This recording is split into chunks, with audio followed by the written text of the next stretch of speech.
सत साहिब सतगुरुदेव की जय। बंदी छोड़ कबीर साहिब जी की जय। बंदी छोड़ गरीबदास जी महाराज जी की जय। स्वामी राम देवानंद जी गुरु महाराज जी की जय हो।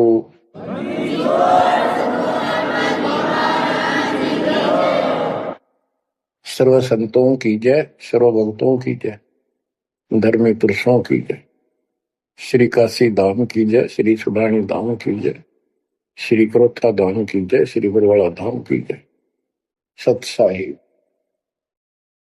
परमपिता परमात्मा कबीर जी की असीम रजा से, मेरे गुरुदेव जी के आशीर्वाद से आज विश्व के मानव को अपने निज घर का ज्ञान हुआ।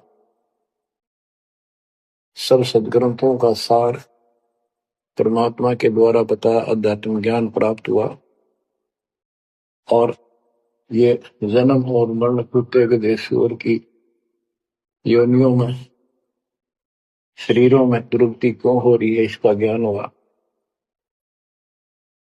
और आपको ये भी ज्ञान हुआ हमारा भगवान कौन है। आपको ये भी जानकारी हुई कि यहां से छुटकारा होगा कैसे। ये सब ज्ञान सतगुरु से होता है। तो दास जब भी मालिक को याद करता है तो अपने गुरु जी के एक एक वचन जो मुख्य तौर पर सुनाए गए थे तुरंत आत्मा में लगते हैं जाके और उनकी विशेष याद बनती है और कबीर जी की ये बातें याद आती है। अमरवाणी कबीर सतगुरु के उपदेश का लाया एक विचार, जय सतगुरु मिलते नहीं जाते नरक द्वार। नरक द्वार में दूत सब करते खिंचातान, उनसे कबू नहीं छूटता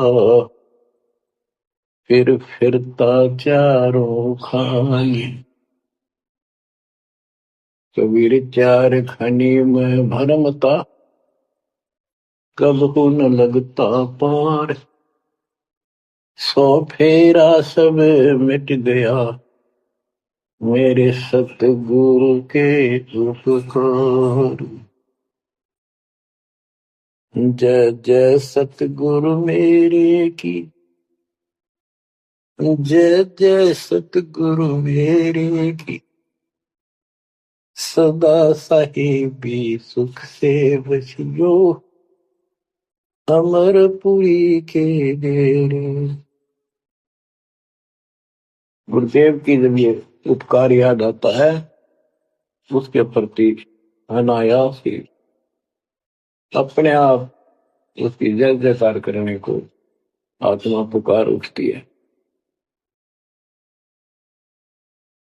बच्चों, ये जो ज्ञान दास सुना रहा है सब सदग्रंथों शास्त्रों से प्रमाणित है और खुद परमात्मा स्वयं परमेश्वर बना के ये हमें ज्ञान बताया और फिर अपने बच्चों को ऊपर लेके गए, फिर नीचे छोड़ा। उन्होंने दिल खोल कर सच्चाई बताई, अपने समर्थ की जानकारी दी। उस घर का सुख और यहाँ के नरक का कष्ट याद दिलाया जो सत्य है। आज कोई सुखी नहीं धरती पर। इस बात को आप आसानी से समझ लेना।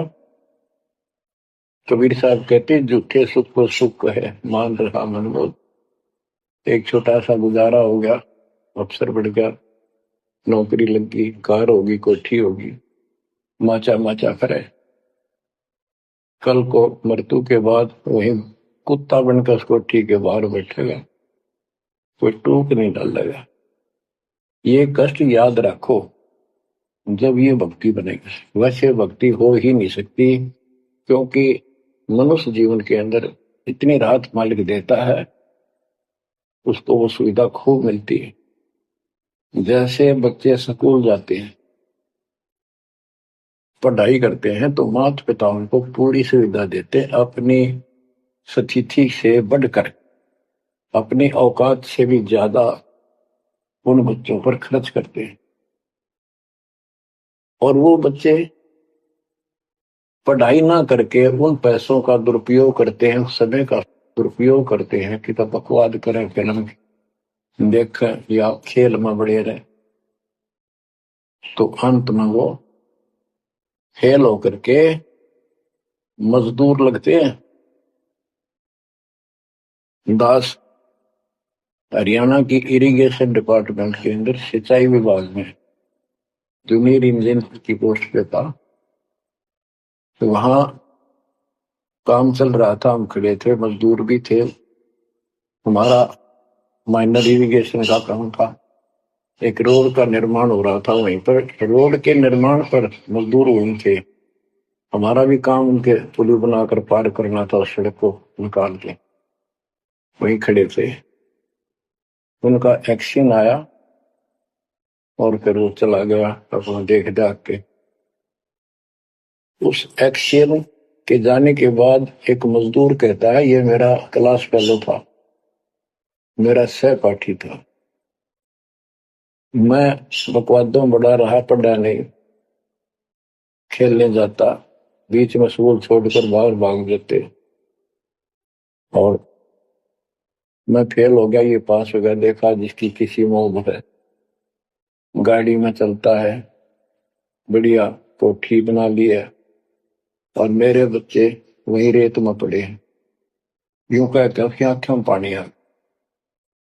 कबीर साहब कहते हैं, आज 6 दिन पाछे गए, गुरु से किया ना हेत, अब पछतावा के करे, चिड़िया चुगी खेत।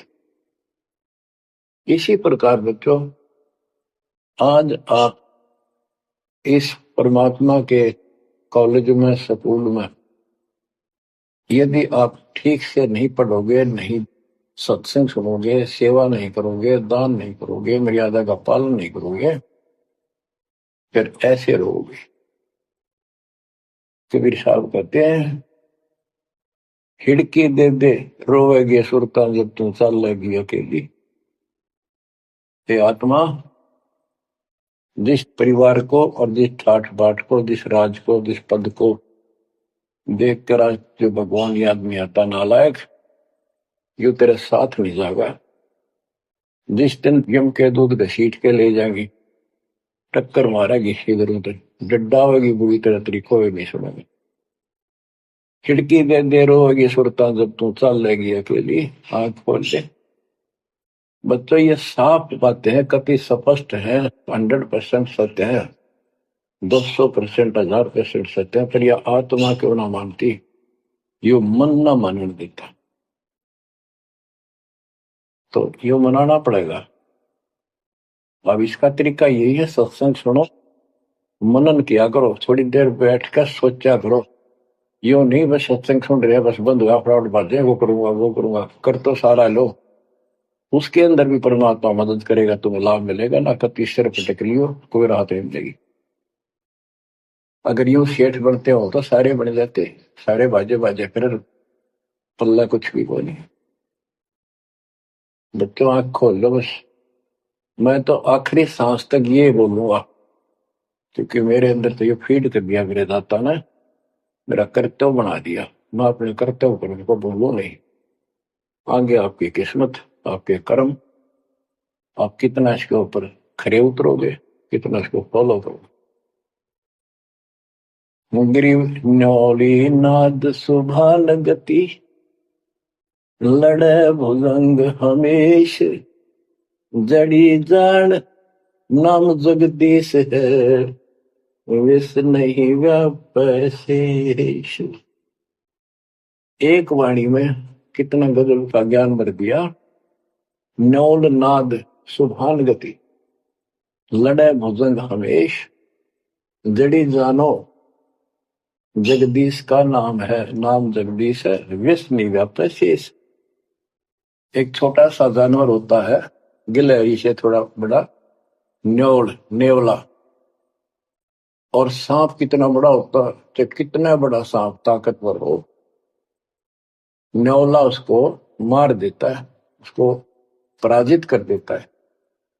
कैसे करता है? उसको पता होता है वो सर्प को उस समय छेड़ता है जब आस पास कोई वो बूटी होती है, कोई औषधि का पौधा होता है, उसमें से सुगंध श्वास के द्वारा भर के लाता अपने फेफड़ों, और सर्प के सम्मुख होकर उसको छोड़ देता है। उस जड़ी की स्मेल से, उसकी महक से वो सर्प डगमग हो जाता, उसको चक्कर आने लग जाते हैं। उस जड़ी में इतनी ताकत है, वो सर्प को कंडम कर देती है, उसको होश नहीं रहता। तो सर्प फिर भागने की चेष्टा करता है और नेवला उसकी मुंडी पे बैठकर उसको पकड़ कर ऐसे रगड़ देता है, बार बार श्वास छोड़ता रहता है, वो मर जाता है। तो बच्चों, यहाँ परमात्मा के ज्ञान को, परमात्मा की शक्ति और इस नाम की महिमा को परम पूज्य आदरणीय संत गरीबदास जी महाराज किस प्रकार डिफाइन करते हैं। गिरिविन्योल नाद सुभान गति, लड़े भुजंग हमेश, जड़ी जानो नाम जगदीश है, विष नहीं व्याप शेष। के दो ये मंत्र आपको दिए हैं, ये परमात्मा का नाम जो है, ये वो जड़ी है, नाग दमन जड़ी है। ये न्योल नाद सुभान गति, लड़े भुजंग हमेश, के न्योला अपने से कई गुणे ताकतवर सर्प के साथ उस जड़ी की ताकत से लड़ता है, उसको भगा देता है, मार देता है। तो ऐसे ही जो सच्चा नाम को मिले हैं, प्रथम द्वितीय और सारना, ये समझो यह जड़ी है। इन भूत प्रेत और अन्य देवी देवता पितर पुत्र की तो बात छो, मेरे भूत तो छो, इनकी तो गल्ला छोड़ो।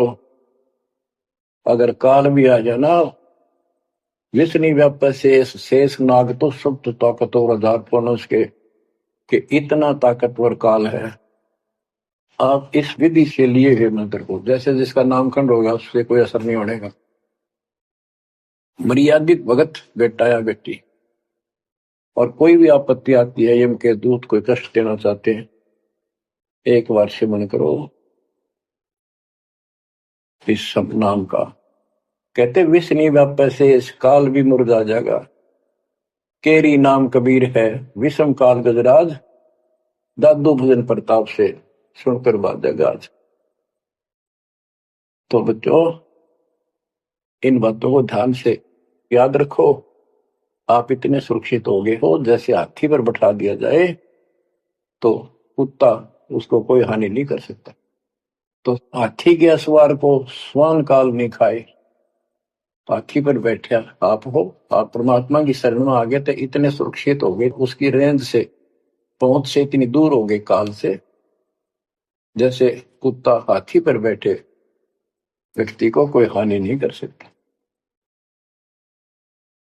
उसके लिए आपने तन मन शीस ईस अपने पे, तन मन शीस ईस अपने पे, पलम चोट चढ़ावे जब कोई, राम भगत गति पावे हो, जब कोई राम भगत गति पावे होगी। लोक लाज मर्याद जगत की, तरण ज्यों तोड़ बगावे, अष्ट सिद्धि की अटक न माने, आगे कदम बढ़ावे, जब कोई राम भगत गति पावे होगी, जब कोई राम भगत गति पावे तो। बच्चों, ये सारे फार्मूले लाने पड़ेंगे जब यह प्रॉब्लम सोल्व होगी जन्म और मरण की। आप क्या बताते हैं? गरीब हंस गवन करते नहीं, मान सरोवर छाड़, कौवे उड़ उड़ जाते हैं, खाते मांसाहार। गिरव मान सरोवर मुक्ति फल, मुक्ता हल के ढेर, कौआ आसन नाम जे भूमि दीन सुमेर। गरीब कौआ रूपी भेख है, ना प्रतीत यकीन, 68 का फल मेट कर बहे दीन बेदीन। गरीब हंस दशा तो साध है, सरोवर है सत्संग, मुक्ता हलवाणी चुगे चढ़त नवेला रंग। और देख कितनी अच्छी व्याख्या की है संत गरीबदास जी ने, कमाल कर दिया। गरीब अंश गवन करते नहीं, मान सरोवर छाड़, कौवे उड़ उड़ जाते हैं, खाते मांसाहार। फिर बताया है गरीब हंस दशा तो साधु है, सरोवर है सत्संग, मुक्ता हलवाणी चुगे चढ़त नवेला रंग। कि जैसे हंस गमन करते नहीं, मान सरोवर छोड़।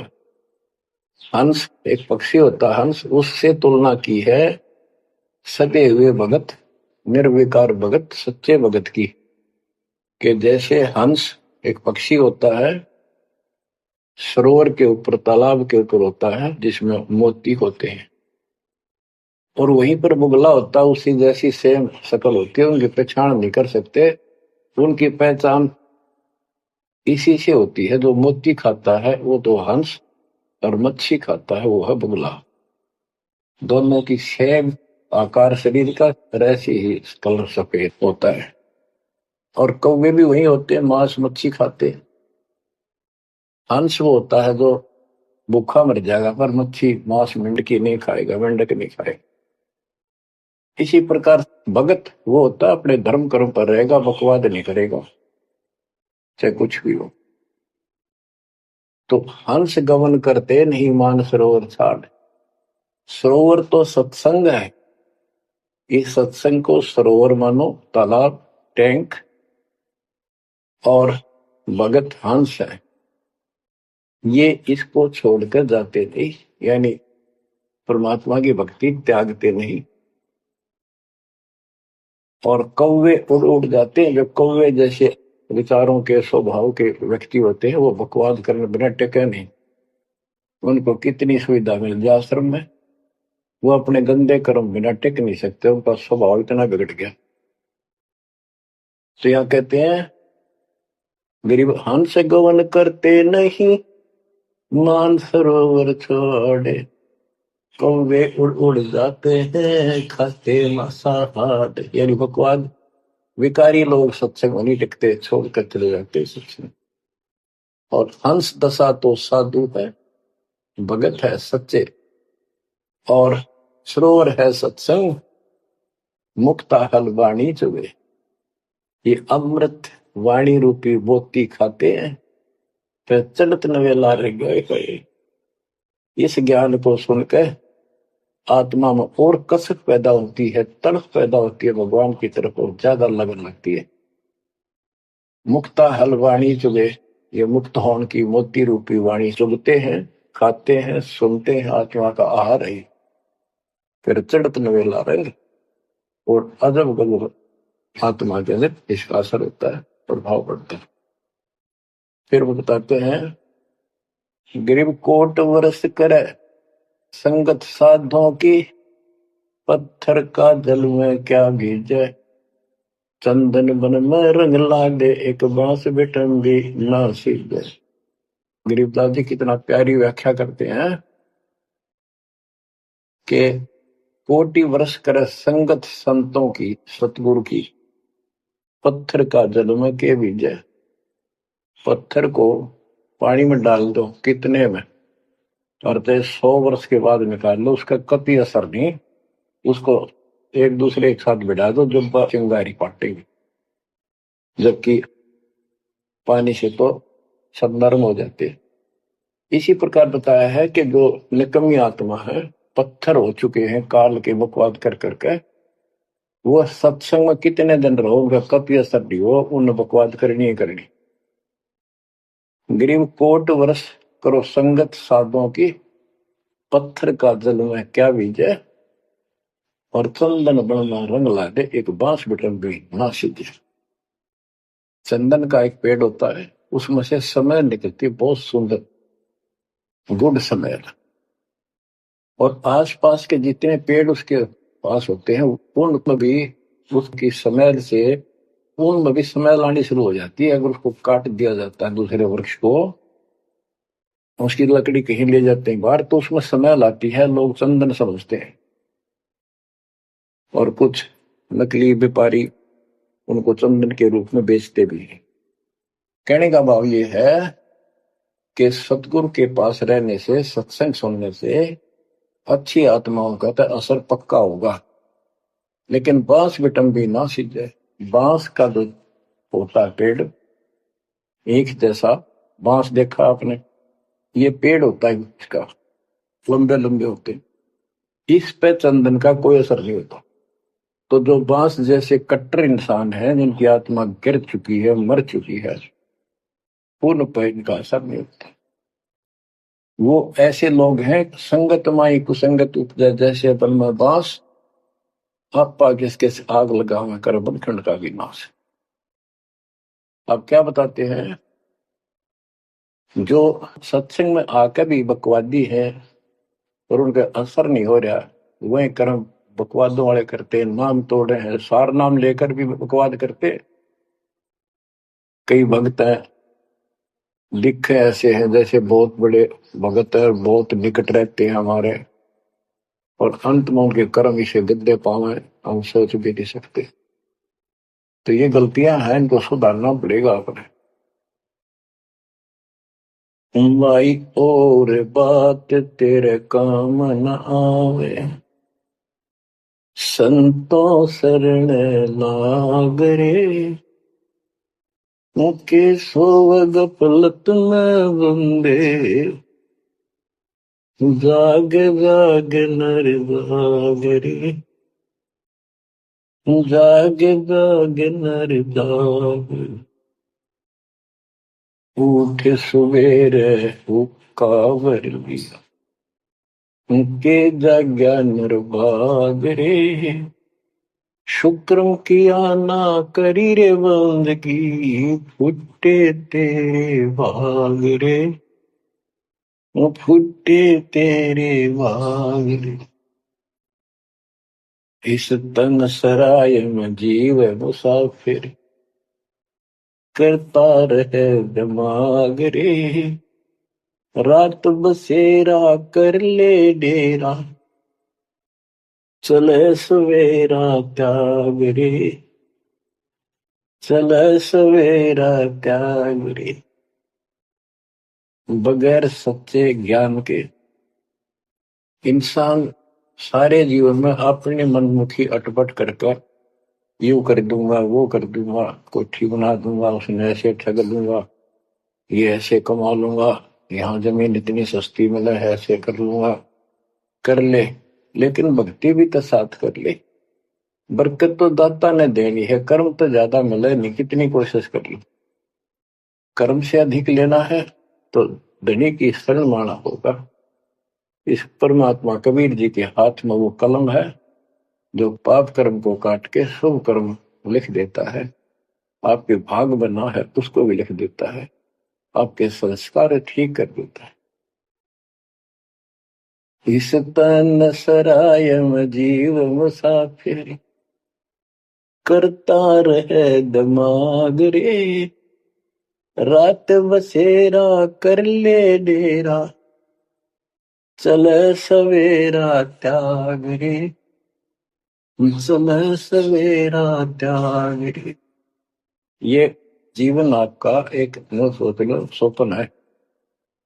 और यह नींद जब खुलेगी, मृत्यु होगी जब आंख खुलेंगी। जब यह नींद टूटेगी, सवेरा होगा, कुछ ही नहीं पाओगा उस बात।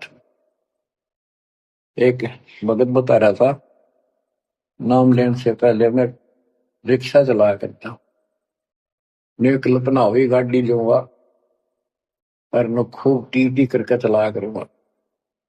सपना भी वही आ गया, जैसे मैंने बढ़िया गाड़ी ले ली और किराए पर ला रखी है, खूब जोर से चला रहा हूँ, बढ़िया रोड है, आगे एकदम ब्रेक मारने लगा, जोर से पैर मारा, वहां फटी पुरानी रजाई थी, उसमें कार पार पैर निकल गया, वह भी पार्टी नहीं उठा, तो देखा ना को कार ना गाड़ी, वो झोपड़ी में पड़ा हूं। तो बच्चों ये सपना साजा टूट टूट के तो मुंड पकड़ हुआ है। तो ये स्वप्न है जो तुम टी टी करके चल रहे हो, कितने दिन चलोगे। इस तन सराय में जीव मुसाफिर, करता रह दिमाग रे, रात बसेरा कर ले डेरा, चले सवेरा त्याग रे, चले सवेरा त्याग।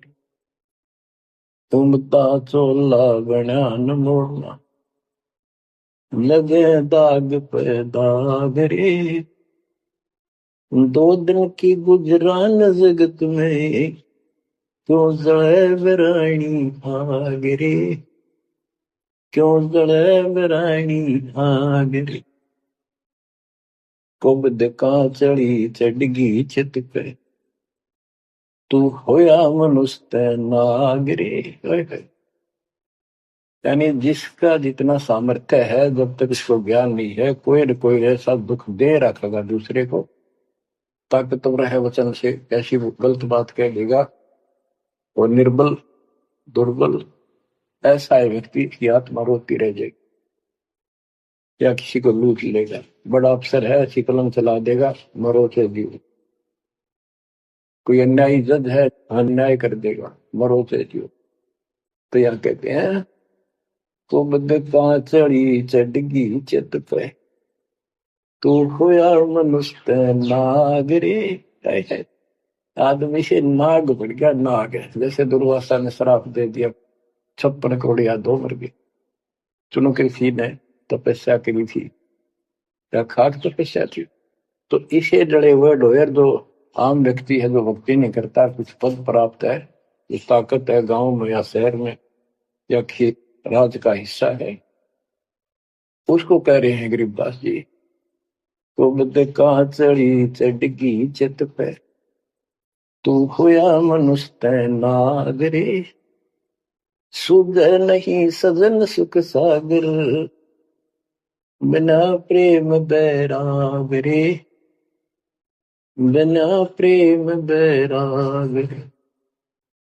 हर्षो मरै सो हंस कहावे, कामी क्रोधी काग रे, बहुरा न भरम इस विष के वन में, चल बेगमपुर बाग रे, चल बेगमपुर बाग।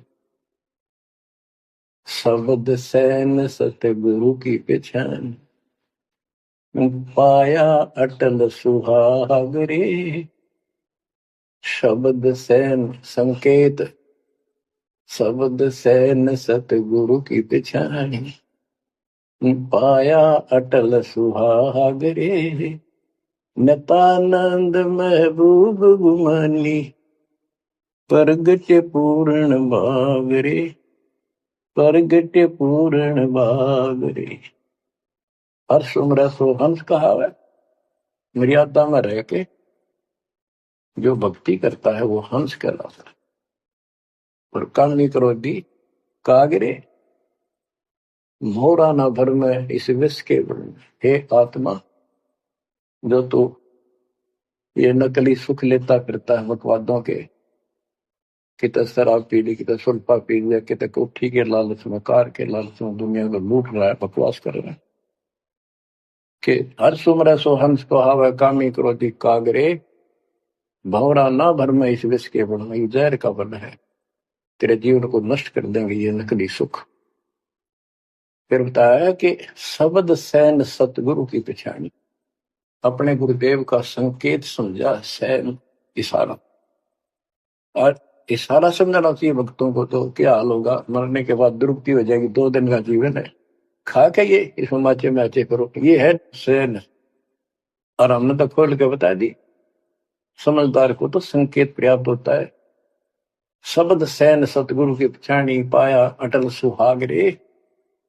ये है तो कबीर साहब का शब्द, फिर भी चलो जैसा भी है। न तो आनंद महबूब गुवानी प्रगटे पूर्ण भाग रे। अब सतगुरु से बात शुरू हुई थी। ये नित्यानंद जी भी कहते हैं कि मेरा महबूब सतगुरु गुमानी दास, मेरे कोई अच्छे भाग थे जो मुझे इनका मिलन हुआ। नित्यानंद महबूब गुमानी प्रगटे पूर्ण भाग रे। तो बच्चों, आप इन बातों पे ज्यादा ध्यान दिया करो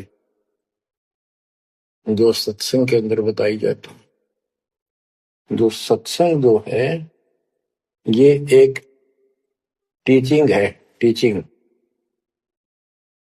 और बच्चे इस पढ़ाई को ध्यान से सुनते हैं, इस पर अमल करते हैं, इसका अनुसरण करते हैं जो टीचर बताता है, क्योंकि टीचर सिलेबस से बताता है।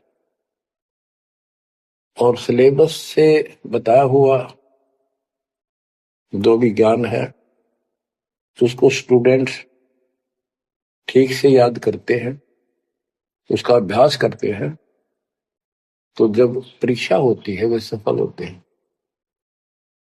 अब ये आपकी जो क्लास लग रही है, ये उस कबीर भगवान की आप पर एक न्यारी रजा और है, अलग से हुई है। और समय अनुसार जहां भी आवश्यकता पड़ रही है, परमात्मा समय पर अपने बच्चों को उसी तरह वो सुविधा दे रहा। सत्संग के दौरान बहुत एकाग्रचित्त से सुना करो। ये समझो कि गुरु जी सामने खड़े हैं, देख रहे हैं। जैसे क्लास के अंदर टीचर खड़ा होता है, पढ़ा रहा होता है, प्रोफेसर पढ़ा रहा होता है, तो बच्चे बहुत सावधानी से और शिष्टाचार से एक एक बात को ध्यान से सुनते हैं। फिर टीचिंग के बाद अपना सामान्य बातें भी करते हैं, नहाना धोना खाना पीना सारा कुछ करते हैं, खेत का काम भी करते हैं, माता पिता का हाथ भी बटाते हैं, करते हैं। लेकिन जो टीचिंग के दौरान उसने सुना है वो भूलना नहीं चाहता, वो उनको अलग से कुछ देगा। और उसके सुनते सुनते सुनते वो एक दिन एमएससी, टेक, इंजीनियरिंग, डॉक्टरी, पता नहीं क्या क्या पढ़ाई पढ़कर विद्वान बन जाते हैं।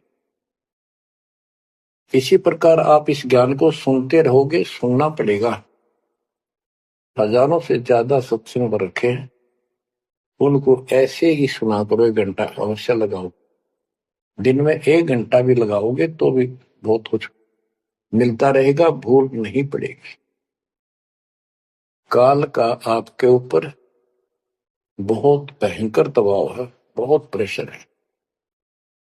इतना ज्ञान सुनते हो जितना दास चाह रहा है आपके अंदर, वो प्रेरणा अभी बनी नहीं है, पर बहुत कुछ बात लवा लगी है। निकट हो और सुनते रहो। और ये समय निकालना भी मालिक की कृपा है ना, तो कल पता नहीं इस समय को कहाँ बिरान माटी में दुर्गति के अंदर लवा दे, कोई और समस्या खड़ी कर देगा, सारी टेंशन वही दिमाग वहां घूमता रहेगा, या कोई बीमारी हो जाएगी उस पर टेंशन, हॉस्पिटल में पड़े रहेंगे। तो ये परमात्मा की असीम रजा आपके ऊपर है, एक कलम तोड़ कृपा है। और ये बातें कहने सुन की नहीं, ये कर पाड़न की है। ध्यान दो, इस गंदे लोक की स्थिति से आपको पूर्ण रूप से परिचित करा दिया गया है। यहाँ एक पल का भरोसा नहीं, तुम क्यों आंख बंद करके बैठे हो इस गंदे लोक में, इसी व्यवस्था में उलझे रहोगे क्या? ठीक है, अपने अपने रुआ के लिए करना पड़ेगा, करते रहो, पर भगवान की कसक दिल में अलग से रहनी चाहिए आपके। एवं नहीं सुनना, सुना दिया तुमने, सुन लिया, थोड़े बहुत मंत्र कर लिए, सुबह दोपहर शाम की आरती कर ली, अच्छी बात है, लेकिन यह कसक पैदा नहीं हुई तो बात फिर अधूरी रह जाएगी। आप क्या बताते हैं? गरीब दरस परस नहीं अंतरा, रूमी वस्त्र बीच, पारस लोहा एक डग, पलटे नहीं अभीच।